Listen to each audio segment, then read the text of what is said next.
Bon, alors bonjour tout le monde. Je suis très heureux de vous retrouver ce matin en présence de Madame Jocelyne Robert, qui est une auteure connue, notamment pour son autobiographie Éclat de femme, dans lequel elle explique notamment son arrestation durant la crise d'octobre en vertu de la loi des mesures de guerre. Alors donc, je vais d'abord faire une déclaration. Et ensuite, je vais passer la parole à Mme Robert qui va nous parler de son expérience dans cette histoire. Alors, la première chose que je veux dire, c'est la suivante. J'ai fait une demande d'accès à l'information auprès de la GRC, auprès des fédéraux, pour des opérations policières qui ont eu lieu au fin du printemps 1970. Et la GRC, avec d'autres corps policiers, ont fait des raids, des perquisitions et des arrestations dans deux repères de felkistes, un dans les Laurentides, un chalet des Laurentides et une ferme en Estrie. Et donc, on a refusé de me dire si on avait les documents. Alors ça, c'est la première chose. 50 ans après, la GRC refuse de dire s'ils ont des documents sur cette opération policière. Moi, j'ai fait beaucoup de demandes d'accès à l'information. J'ai fait beaucoup de recherches en archives durant ma carrière, en Grande-Bretagne, aux États-Unis, en France, en Alberta, au Québec, évidemment auprès des fédéraux. Et j'ai eu beaucoup de censure, de documents caviardés. On a refusé de me donner des documents, toujours du côté des fédéraux. Mais c'est jamais arrivé qu'on refuse de me dire si on avait ou pas les documents. Et ça, c'est une lettre donc qu'on m'a remise de la GRC il y a quelques semaines pour me dire on ne peut pas vous dire si nous possédons les documents. Et cette opération policière-là, menée conjointement par la GRC et d'autres corps policiers, c'est important parce que par la suite, après la crise d'octobre, les fédéraux, pour justifier l'imposition de la loi des mesures de guerre, ont dit, et évidemment l'arrestation de personnes comme Mme Robert, ont dit, écoutez, on ne savait pas l'ampleur du FLQ, on ne connaissait pas les activités du FLQ, donc on a réagi rapidement. Ils ont essayé donc de se justifier de cette façon-là. Alors moi, pour moi, comme chercheur, parce que c'est mon métier, c'est important de savoir qu'est-ce que savaient les fédéraux du FLQ dans les semaines qui ont précédé donc la crise d'octobre. Et c'était le sens de ma démarche de recherche. Et donc, malheureusement, on ne peut pas le savoir. On peut pas le savoir. Ensuite, donc 50 ans après, on refuse de nous donner cette information-là. Pas plus tard qu'il y a une dizaine de jours, le premier ministre, M. Justin Trudeau, donc le chef des fédéraux, a dit publiquement, suite au déboulonnement de la statue de John A. Macdonald, c'est normal que les Canadiens questionnent le passé de leurs anciens premiers ministres. C'est normal, il y a des erreurs qui ont été faites, il faut questionner ça. Et il a pris la peine de souligner que ça incluait son père, M. Pierre Trudeau. Alors, le problème avec ça, c'est que quand on veut questionner le passé de John A. Macdonald, tous les mauvais coups de John A. Macdonald, les pensionnats autochtones, tout ça, il n'y a aucun problème. On nous donne l'information. 50 ans après les faits, quand on essaie de savoir qu'est-ce qui s'est passé au moment de la crise d'octobre, qu'est-ce que fait l'administration fédérale, elle nous empêche d'avoir accès à l'information.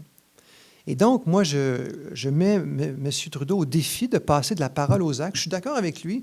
On peut questionner le passé, on doit questionner le passé, évidemment, incluant celui de son père. C'est lui-même qui nous invite à le faire. C'est donc ce que je fais, moi. Et donc, je dis, M. Trudeau doit rendre public, doit intervenir pour mettre fin à cette opération de censure de son administration et il doit nous donner accès aux documents de la crise d'octobre. C'est très important. Par ailleurs, M. Trudeau s'est excusé à de multiples reprises dans le passé pour des choses qui ont été commises sous d'anciens premiers ministres. Alors, par exemple, il s'est excusé pour les Indiens Beothuk à Terre-Neuve qui ont été décimés. Il s'est excusé pour les Autochtones en général. Il s'est excusé pour le traitement des gays et lesbiennes dans l'administration fédérale. Il s'est excusé pour le fait que le Canada ait refusé des réfugiés juifs allemands dans les années 30 qui tentaient de fuir le régime d'Hitler, qui ont été refusés d'entrer au Canada. Il s'est excusé pour plusieurs choses comme ça. Voilà, très bien. Alors donc, maintenant, moi, je pense qu'il faut que M. Trudeau s'excuse pour ce qui s'est passé à l'époque de son père, l'imposition de la loi des mesures de guerre, l'arrestation de 497 personnes, dont des gens comme Mme Robert, ici présente. Et moi, je prends l'engagement aujourd'hui, le 9 octobre prochain, si je deviens chef du Parti québécois, la première chose que je vais faire, c'est que je vais demander à notre aile parlementaire de déposer une motion à l'Assemblée nationale, une motion qui va demander aux fédéraux de déclasser l'information, de déclasser les archives, de rendre publiques les archives concernant la crise d'octobre et qui va demander des excuses à M. Trudeau pour l'arrestation et l'imposition de la loi des mesures, l'imposition de la loi des mesures de guerre et les arrestations qui ont suivi. Donc, les excuses et les archives, M. Trudeau, s'il vous plaît. Et là, je vais passer la parole à Mme Robert. Bien, d'abord, merci. Merci de m'avoir invité, M. Frédéric Bastien. Je vais commencer par dire que j'appuie sans réserve la démarche dont vient de parler Frédéric Bastien. C'est sûr qu'il y a plein de gens qui me disent qu'est-ce que ça donne, tu sais, qu'est-ce que ça donne. Premièrement, ils ne s'excuseront pas. Deuxièmement, s'ils s'excusent, bon, ça va changer quoi? Eh bien, moi, je pense que je suis peut-être, malgré tout, encore un peu optimiste. Je me dis, bien, si on n'essaye pas de le faire de façon systématique, vraiment avec force, collectivement, bien, on ne le saura pas. Puis qu'est-ce que ça donne? Bien, je pense qu'aux yeux de la population en général, des Québécois en général, bien, c'est quand même, ça représente quelque chose qu'un chef de pays reconnaisse le tort qu'il a fait aux Québécois, pas juste aux personnes arrêtées, au Québec, parce que c'était vraiment une période là, sans précédent et absolument épouvantable. Alors, c'est sûr que ça n'efface pas le traumatisme collectif si on a des excuses. C'est sûr que ça n'efface pas non plus les traumatismes personnels, mais ça peut aussi aider certains et certaines, il y en a encore qui n'ont pas compris, à comprendre que ce fut une réelle infamie historique et une inhumanité en règle, là. Alors, voilà. Donc, puis indépendamment, je tiens à le dire, indépendamment des allégeances politiques de chacun et de chacune, de chacun des Québécois et Québécoises, je pense que ce support-là, face à cette requête de M. Bastien, devrait être général. Je pense qu'il n'y a pas un parti politique qui peut ne pas reconnaître cette bavure historique, là, appelons-la comme ça. Alors, je vais essayer d'être brève. C'est sûr que je pourrais vous en parler longtemps. Je tiens à vous dire que c'est la première fois que j'en parle de façon publique. J'ai écrit un livre, mais quand j'en ai parlé à des journalistes, quand mon livre est sorti, c'était sur le couvert d'un personnage qui s'appelle Gwendoline Dubois, qui est mon aka Jocelyne Robert, là. Et c'est la première fois, fait que c'est important pour moi. Il y a quelque chose qui sort, là. Alors, je vais d'abord vous situer le contexte dans lequel on est en 1970, j'ai 22 ans. Je suis une jeune mariée. Et comme on a peu d'argent, mon petit jeune mari et moi, on vit, ma mère et mon père nous ont hébergés. Ils ont un très, très grand appartement. Ils ont séparé l'appartement en deux. Ils nous hébergent pour quelques mois, le temps qu'on se rend flou, et puis qu'on s'installe là, quelques mois plus tard. C'est important que je vous dise ça. Ce n'est pas pour vous conter ma vie. Vous allez comprendre plus tard. Alors donc, on vit là. On est des jeunes tourtereaux, émus. Hein? On est content. La vie est belle. Alors, la première perquisition, parce qu'il y en a eu 3. On a été arrêtés à la 3e. Je ne vous donnerai pas les dates, là. Je les ai toutes dans le livre, mais je n'ai pas pris le temps de les retracer. Mais les 2 premières perquisitions, c'est avant la déclaration des mesures de guerre. OK? Alors, première perquisition, ça a été la plus douce, c'est en pleine nuit. La suivante sera aussi en pleine nuit. C'est la plus douce que je dis, mais il n'empêche qu'il frappe dans la porte comme j'ai jamais entendu ça de ma vie. Il varge, comme on dit en bon québécois. Il fouille l'appartement. Il nous pose des questions. On est complètement ahuris, bousculés. 1000 fois les mêmes questions. Bon, j'exagère un peu, 100 fois peut-être. Êtes-vous vraiment enceinte? J'étais enceinte. Je suis obligée de lever Est-ce que c'est trop... Je suis trop loin? Vous me faites signe, Jean-François? OK. Voilà. Donc, ça se passe à peu près comme ça. Ils font pas trop de dégâts. Ils fouillent un peu dans la bibliothèque, jettent quelques livres par terre et ça reste comme ça. Alors, on respire après, on ramasse le désordre qu'ils ont fait le lendemain. Il était peut-être 2 heures du matin rendu là. La deuxième perquisition, quelques jours plus tard, en pleine nuit toujours, là, c'est plus sérieux. Ils sont deux ils entrent à 2, mais il y en a 2 qui attendent dehors et ils ont mitraillette à la main. Et je leur dis, un peu en panique, là, de grâce, ne faites pas de bruit parce que mon père, je vous ai dit plus tôt qu'on vivait avec nos parents, qui est dans ses appartements derrière avec ma mère, mais on s'y rend par un couloir, dort et il vient d'être opéré, il vient de se faire enlever les 2 tiers, les 3 quarts de l'estomac et il est vraiment pas bien. Alors, j'aurais jamais dû dire ça. Ils partent en flèche, ils entrent dans la chambre, ils lui mettent la mitraillette sur la tête et ils le réveillent pour voir de quoi il a l'air, qui sait. Hein, comme si ça pouvait être je ne sais qui. Bon, je vous laisse imaginer. Alors, là, c'est vraiment le branle-bas de combat. Ils descendent à la cave, qui est une cave où il y a les laveuses sécheuses. Ils virent tout à l'envers. Il y a du rangement, il y a des tablettes. Ils foutent tout à terre. On ne sait pas trop ce qu'ils cherchent. Ils saisissent des livres. Ils en apportent. Voilà. Puis, ils s'en vont comme ils étaient arrivés, là. Et c'est vraiment l'horreur dehors. On a l'impression que, je ne sais pas combien d'autos qu'il y a, là, mais ils ne sont pas que 2 autos. Hein. Alors, ça, c'est deuxième perquisition. Troisième venue, ça, c'est en soirée, c'est un petit peu plus tôt. C'est pas au début de la nuit. Je ne me rappelle plus quelle heure c'est, mais peut-être 8-9 heures. Il fait noir, hein, on est en octobre. Et là, c'est au lendemain de la déclaration des mesures de guerre. Et là, ils nous embarquent. Ils nous disent, vous en venez, on vous amène. Ils nous arrêtent vraiment, là... sans gants blancs, on sort désespéré. Ma mère pleure, elle les traite de sans-cœur. On sort, puis dès qu'on arrive sur le trottoir, tout à coup, je me retourne pour parler à Denis, qui est mon mari, et il n'est plus là. Alors, il a déjà été poussé dans une voiture, il n'est plus là, il est disparu, je suis toute seule. Je ne sais pas si certains d'entre vous ont déjà eu un enfant ou sont déjà été enceintes ou ont déjà été le conjoint d'une femme enceinte, mais moi, je suis totalement désespérée. Je comprends absolument rien. Je leur demande où est mon mari. Ils me disent, inquiétez-vous pas, on l'amène quelque part. Puis voilà. Alors, c'est vraiment là, je vois les scènes dont je me rappelle, c'est les voisins qui regardent par le rideau dans les fenêtres. Là, il y a une série de voitures, là, de voitures d'armée, d'autos. Vraiment, là, on se croirait dans un film, on se croirait dans une série où nous serions été des criminels épouvantables. Je me dis, mon Dieu, les pauvres voisins, qu'est-ce qu'ils doivent penser? Ils ont l'air complètement capotés. Ils doivent se demander qui on est. Ils doivent dire qu'on a bien caché notre jeu pour être des Monica la mitraille et des Bonnie and Clyde, mais enfin. Là, je ris, mais j'en fais des blagues, mais je vous jure que j'ai été longtemps sans pouvoir en faire des blagues. Donc, là, sur le perron, il y a ma mère qui me fait bye-bye. Je lui dis, appelle Suzanne. Suzanne est ma sœur. J'ai le temps de lui dire, appelle Suzanne. Il faut qu'elle s'occupe de nous. Il faut que quelqu'un s'occupe de nous. Je ne pense pas que ma mère est en état de le faire parce qu'on ne sait pas ce qui se passe.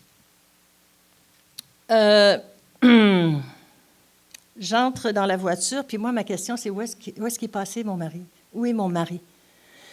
Et j'ai l'impression que si j'étais avec lui, je serais déjà moins traumatisée, moins bouleversée, mais on me dit quasiment que ça ne me regarde pas, là, qu'on s'en va chacun de notre bord. On me fait asseoir dans une voiture sur la banquette arrière entre 2 mastodontes, en tout cas un vraiment mastodonte, là, pas clair. J'ai l'impression que qu'ils débordent tous les 2 sur moi. Évidemment, j'ai la larme à l'œil, je pleure. Je leur demande sans cesse pourquoi vous m'arrêtez, vous ne voyez pas, c'est épouvantable ce que vous faites, je suis enceinte, j'ai peur. En plus, j'ai oublié mes vitamines de grossesse, je peux-tu aller chercher? Bon, bref, imaginez mon état un peu.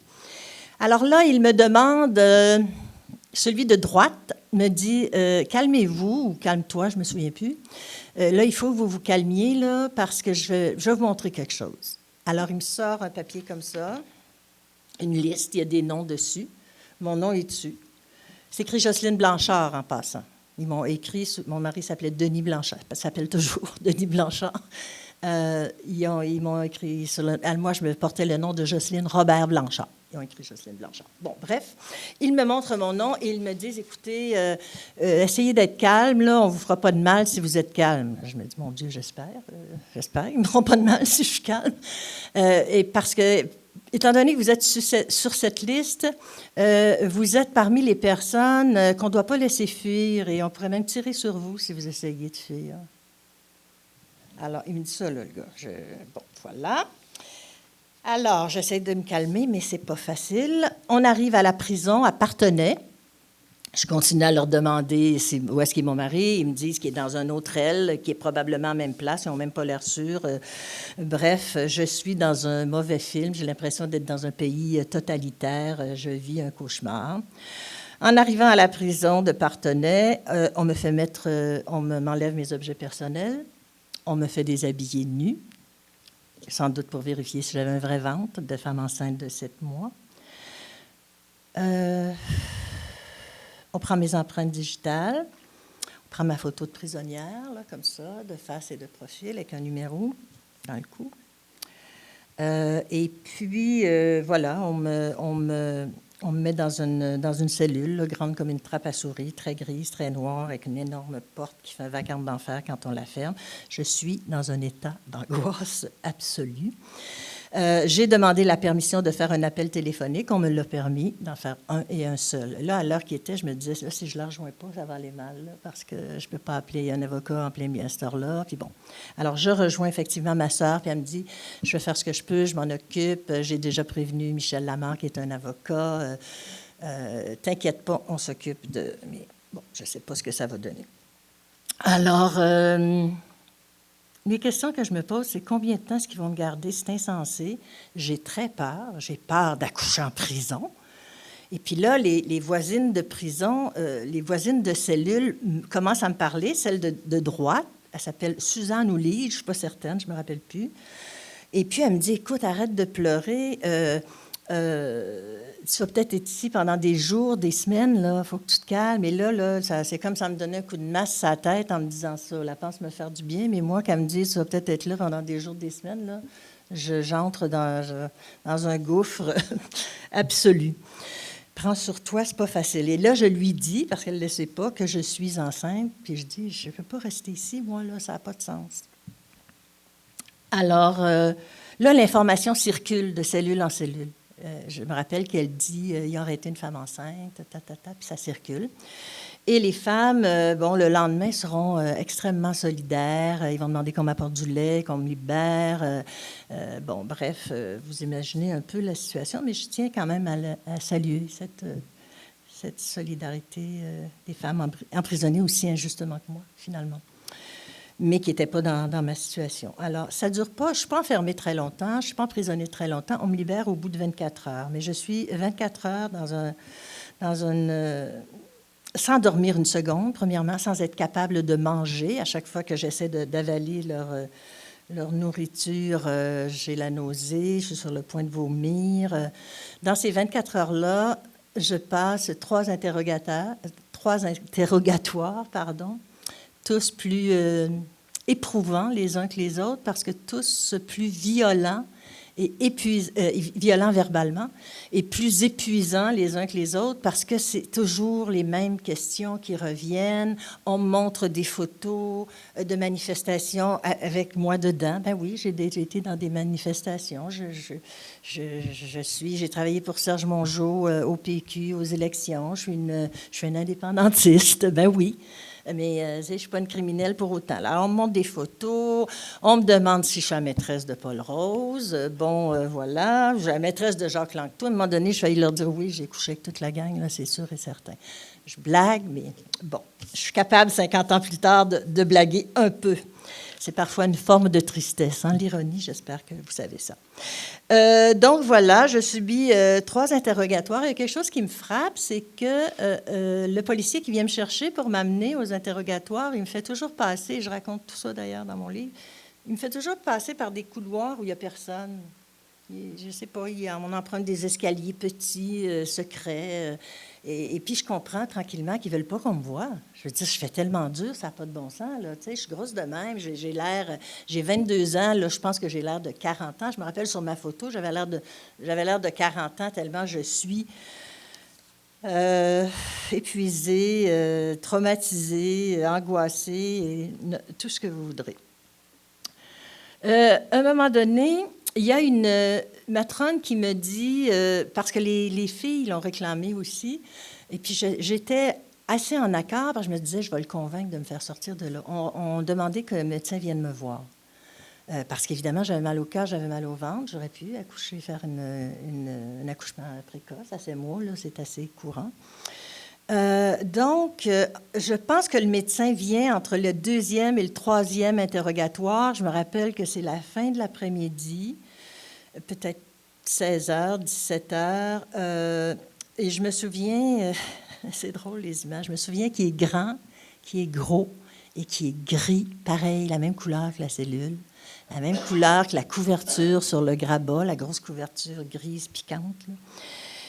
Et puis, il me dit, il me donne, et je suis assez contente de le voir d'une certaine façon, là, dans la mesure où on peut être content, parce que je me dis, je vais le convaincre, tu sais, que je ne peux pas rester là, c'est pas possible, là. Et là, il me donne une boîte de vitamines de grossesse. Et ça me tue. Je me dis, catastrophe, s'il m'apporte ça, c'est parce que je ne suis pas prête de sortir d'ici, là, tu sais. Alors, bon, voilà. Il me demande s'il peut me faire un examen, de m'allonger sur mon grabat. Et je dis OK. Moi, évidemment, je pense qu'il va examiner mon ventre, mon utérus à travers mon ventre, là, par des palpations. Ce qu'il fait, il prend ma pression artérielle et il écoute le cœur du bébé. Et puis, il me dit, écoutez, moi, je pensais que ça en resterait là. Il me dit, écoutez, il faudrait que je vous fasse un examen gynécologique interne pour voir de combien de temps exactement vous êtes enceinte. J'ai dit, écoutez, ma date probable d'accouchement, vous me voyez, là, c'est le 27 décembre. Dans les faits, j'ai accouché le 15 janvier. Enfin, je ne dirais pas en psychanalyse comment on interprète ça, mais je le sais. Je devais accoucher le 27 décembre. Je lui ai dit, écoutez, ma date probable d'accouchement, c'est le 27 décembre. En principe, je suis enceinte de près de 7 mois. Alors, il me dit, ben moi, il faut que je sache si vous êtes à risque là, pour vous aider d'accoucher prématurément. Et il me dit ça sur un ton correct, là, tu sais. Alors là, il me fait j'ai pas le choix. Et là, il me fait un examen gynécologique pendant que je fixe un point au plafond, sale, pendant qu'il me tâte le col de l'utérus au fond du vagin, en même temps qu'avec son autre main, il palpe mon ventre. Ça me fait mal.